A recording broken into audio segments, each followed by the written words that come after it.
ਕਿਸੇ ਨੂੰ ਡੀਲ ਨਹੀਂ ਹਜੇ ਦੱਸਿਆ।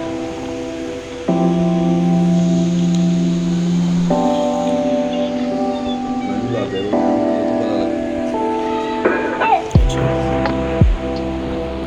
ਕੀ ਕਰੀ ਜਾਂਦਾ ਕਹਿੰਦਾ ਖੈਰ ਬਾਰੇ ਤੈਨੂੰ ਪਤਾ ਲੱਗ ਗਿਆ। ਮੈਂ ਕਿਹਾ ਉਹਨੇ ਹਰ ਗੱਲ ਦੱਸਤੀ ਮੈਨੂੰ ਤਾਂ ਪਤਾ ਹੀ ਨਹੀਂ।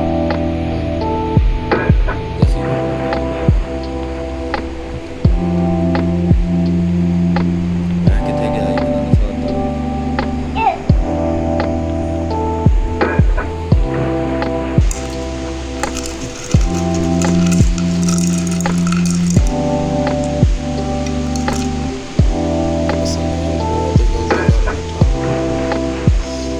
ਖੁਸ਼ ਆ।